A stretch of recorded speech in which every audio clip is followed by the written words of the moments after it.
सोमवार की अष्टमी पड़ जाए, क्या पड़ जाए सोमवार की? जम के बोलो जरा, अष्टमी। या तो सोमवार की अष्टमी पड़ जाए, या हर महीने शिवरात्रि आती है, हर महीने आती है, या तो सोमवार की अष्टमी पड़ जाए या फिर सोमवार की शिवरात्रि पड़ जाए, हर महीने आती है। प्रयास करना, थोड़ा सा दूध, देसी गाय का थोड़ा सा दूध अगर प्राप्त हो जाए,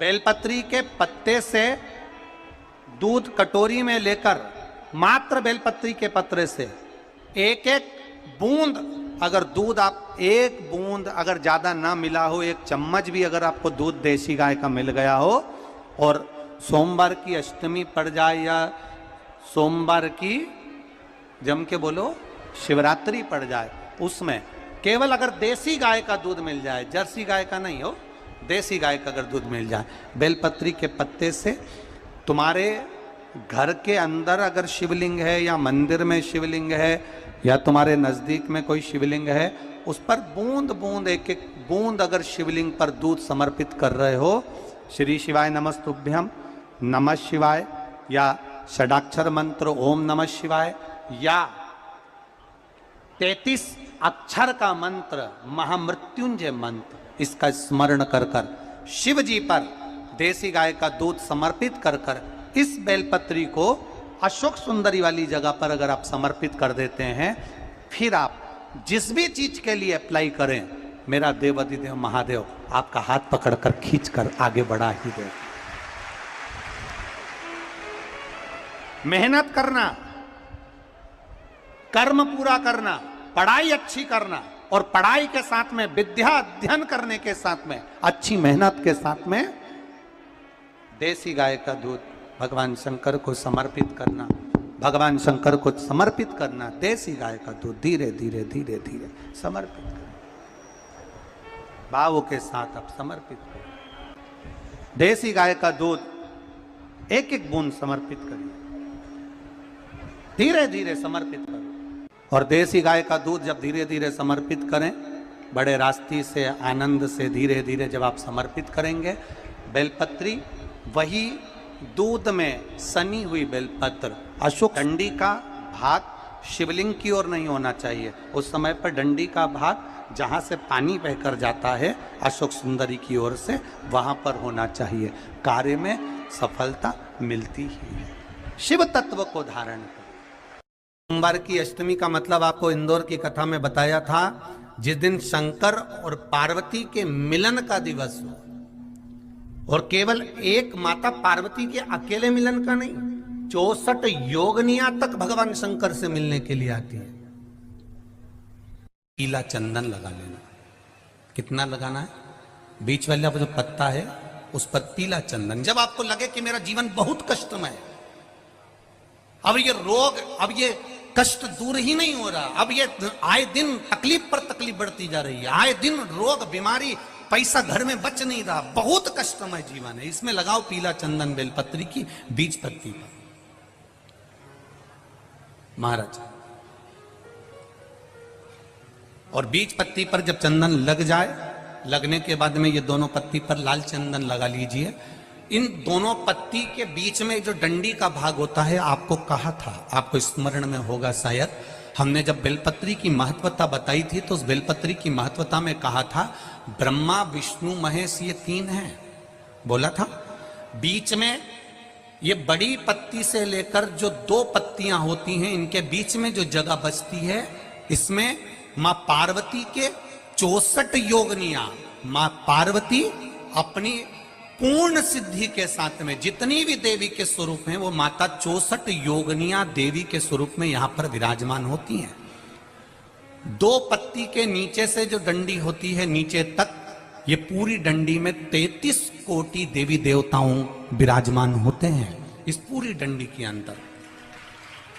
तो ये बीच वाली पत्ती है, ये जो बीच वाली पत्ती का जो भाग होता है, इस पत्ती के भाग में शहद का प्रयोग कर कर, यहां पीला चंदन, लाल चंदन, शहद का प्रयोग कर कर, इसी तरह से पकड़कर ये बेलपत्री की जो डंडी है वो अशोक सुंदरी पर जब आप समर्पित करें तो जहां से जल बहता है उस ओर पर इस पत्ती को चढ़ाकर केवल आपके हृदय की बात कहकर देवाधिदेव महादेव से कोई भी शिव जी का मंत्र, पंचाक्षर नमः शिवाय, षडाक्षर ओम नमः शिवाय, श्री शिवाय नमस्तुभ्यम या महामृत्युंजय मंत्र, जो शिव का मंत्र हो आपके पास में, उसको बोलते हुए देवाधिदेव महादेव को धीरे धीरे जल की धार चढ़ाना प्रारंभ करो।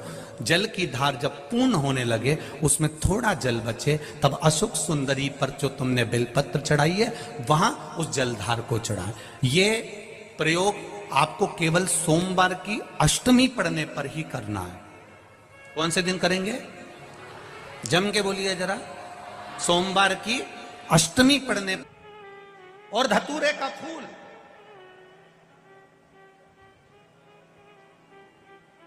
कांटे वाला धतूरा और उसमें लगने वाला एक पुष्प, आस्था चैनल पर आप लोग देख रहे होंगे धतूरे के फूल का दर्शन।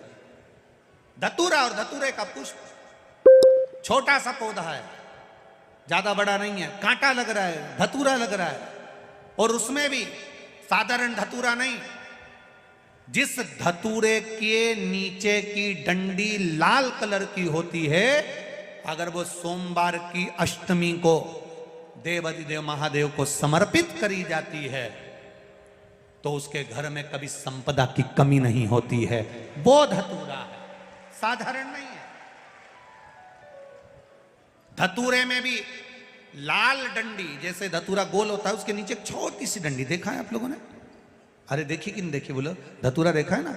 धतूरे के अंदर एक नीचे छोटी सी डंडी होती है, जब तोड़ोगे तो वो डंडी का कलर अगर लाल है, वो डंडी का कलर अगर लाल है, और कभी हम तो कहेंगे जैसे बड़ी बीमारी जिसको हो जाती है, लीवर, किडनी, कैंसर आदि का आदि बड़ी बीमारियों से जो जूझ रहा होता है, प्रयास करो, प्रयास महामृत्युंजय का जाप कर कर, महामृत्युंजय का स्मरण कर कर, एक लाल डंडी का धतूरा प्रयास करना, एक धतूरा मिल जाए या 5 धतूरे मिल जाए किसी भी एकांतेश्वर महादेव पर, जो शिव मंदिर एकांत में हो, जहाँ कोई जाता आता नहीं हो।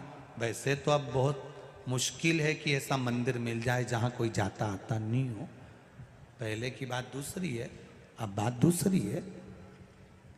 फिर भी कहीं आप रोड पे से निकल रहे हो, एकांतेश्वर महादेव अगर आपका दिख जाए, बहुत बीमारियों से ग्रसित हो, तो भी महामृत्युंजय जाप का स्मरण कर कर या किसी विद्वत ब्राह्मण जन से महामृत्युंजय मंत्र का जाप कराकर या भगवान शिव के मंत्र का जाप स्वयं कर कर, वो भी ना बने तो पंचाक्षर मंत्र नमः शिवाय, षडाक्षर मंत्र ओम नमः शिवाय या श्री शिवाय नमस्तुभ्यम जप कर वो लाल डंडी का धतूरा 5 एकांतेश्वर महादेव को आप समर्पित कर सकते हो। रोग थम जाएगा, जो दवाई खाओगे वो शरीर को लगना प्रारंभ हो जाएगी और आप स्वस्थ होने वाली थी। सावन की पहली, और मालूम पड़ा कि वो कथा छत्तीसगढ़ की पवित्र धरा पर है।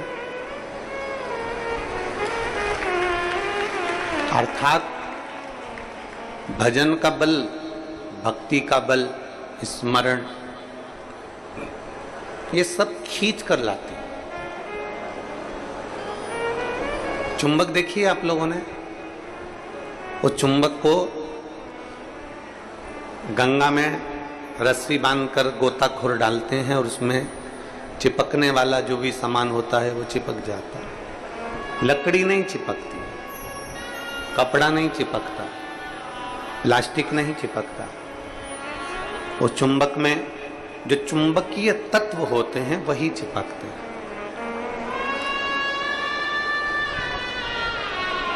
हम तो ये मानते हैं कि सावन के महीने में भी भोलेनाथ एक, जैसे लोग गंगा जी में चुंबक फेंकते हैं और उसमें जो चिपक गया वो चिपक गया, उसी तरह भोलेनाथ भी सावन के महीने में शिव महापुराण रूपी चुंबक को डालकर हिलाते रहते हैं।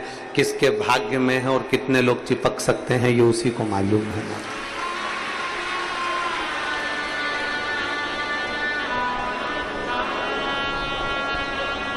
72 साल बाद ऐसा सावन आया है, और उस सावन में अगर भगवान की विरल भक्ति हमारे मुख से हो रही है, भजन हमारे मुख से हो रहा है, कीर्तन हमारे मुख से हो रहा है, तो आप और हम तो सब शिव के चरणों के दास हैं।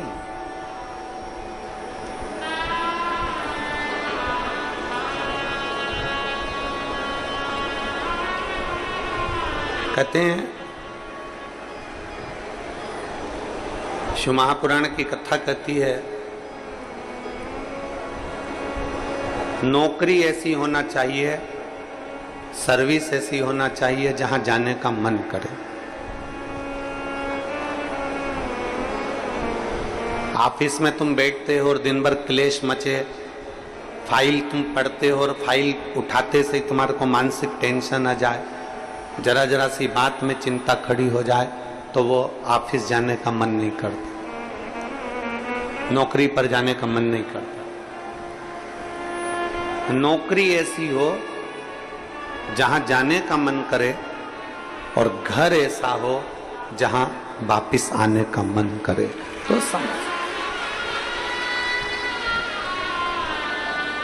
घर में अगर क्लेश हो रहा है, बहुत अशांति हो रही है, बहुत लड़ाई हो रही है, बहुत विवाद हो रहा है, कहीं सास का मुंह फूला रहे, कहीं बहू का मुंह फूला रहे, कहीं बेटे का, कहीं बेटी का, कहीं माँ का, कहीं पिता का, कहीं भाई, कहीं बंधु, इनके मुंह फूले रहे, तो घर में आने का मन नहीं करता। पत्नी का दिन भर मुंह फूला रहेगा तो पति का घर आने का मन नहीं करेगा। माँ बाप का अगर मुंह फूला रहेगा तो बच्चों का घर आने का मन नहीं करेगा। नौकरी ऐसी हो जहां जाने का मन करे, मन करे आपका कि मुझे बड़े उत्साह से जाने हैं। एक प्रश्न आपसे पूछते हैं, उम्मीद है कि आप लोग उत्तर अच्छा देंगे। हमने भी पढ़ाई करी, आपने भी पढ़ाई करी, हमने भी विद्याध्ययन करा, आपने भी विद्याध्ययन करा। जब स्कूल में पढ़ते थे, मैथ का सब्जेक्ट आता या साइंस का आता, इंग्लिश का आता, कोई सब्जेक्ट जब सामने आता, तो कोई टीचर इतना अच्छा होता था कि उसके सब्जेक्ट में भले मन ना लगे पर उसके सब्जेक्ट में बैठने का मन जरूर करता था। बोलो सही है कि गलत? बोलो सही है कि गलत? और कोई टीचर ऐसा होता था कि उसके सब्जेक्ट में जाने का मन नहीं करता था।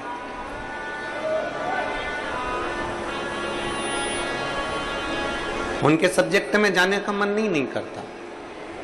कोई टीचर इतना अच्छा, बहुत प्रेम से, बहुत स्नेह से, बहुत लाड़ प्यार से पढ़ाता है, बहुत स्नेह से पढ़ाता है, तो उसके यहाँ जाने का मन कर जाता है। और कोई टीचर ऐसा होता है कि वो पढ़ाता है पर उसके अंदर इतना क्रोध, इतना गुस्सा है, कहीं मारना, कहीं ठोकना, कहीं अपशब्द कहना, कहीं कुछ कहना, तो मन ही नहीं करता कि उस टीचर के पास में जाकर बैठा। पढ़ना है आपको, सारे सब्जेक्ट पढ़ना है आपको, और प्रत्येक सब्जेक्ट को आपको तैयार करना है, प्रत्येक सब्जेक्ट आपको पढ़ना है, पर आप उस टीचर के सब्जेक्ट में नहीं जाओगे।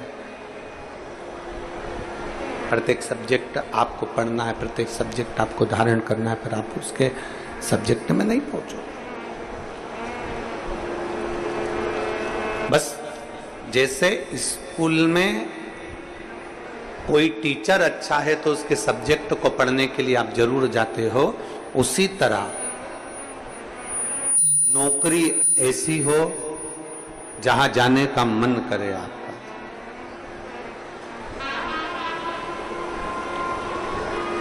नौकरी ऐसी होना चाहिए जहां तुम्हारा जाने का मन करे, जहां तुम्हारा बार बार मन करे, 5 भी बज जाए ना तो भी मन करे कि थोड़ा आधे घंटे और काम कर लो, 1 घंटे और काम कर लो, 15-20 मिनट और काम कर लो। नौकरी अगर अच्छी है तो तुम्हारा जाने का मन बड़ा करेगा और वहां बैठने का भी मन करेगा। तो शास्त्र कहता है कि नौकरी ऐसी हो जहां तुम्हारा जाने का मन करे, और घर ऐसा हो जहां पर सब प्रेम से रहते हो। तो नौकरी से और दुकान से घर आने का मन करे तो समझ लो कि तुम्हारा घर श्रेष्ठ है। तो समझिए कि उसमें तुम्हारी श्रेष्ठता है।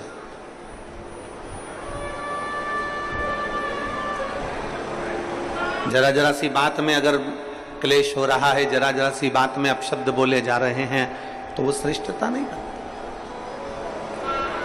लोरमी वालों ने भी बहुत व्यवस्था कर रखी थी, परंतु कीचड़ इतना है, मिट्टी काली है, पानी पड़ा हुआ है, इसलिए प्रशासन भी उस चीज को हाँ नहीं भर पाया, क्योंकि उनको दिखता है कि इतना लाखों में। अब आप देखिए कि 3 पंडाल बड़े बड़े डूम भरे पड़े हुए हैं, उधर भी बाहर भक्त हैं, उधर भी बाहर भक्त हैं, और इधर देखोगे तो चारों तरफ बाहर पूरे के पूरे भक्त भरे पड़े हुए हैं।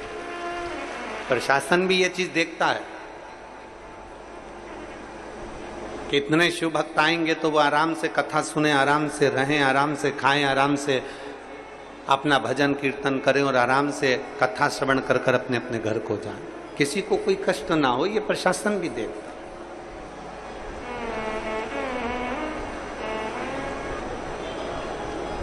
21,600 श्वास में से 21,600 श्वास जो चल रही है, उसमें से जितनी श्वास हम परमात्मा को दे सकते हैं उतना दीजिए।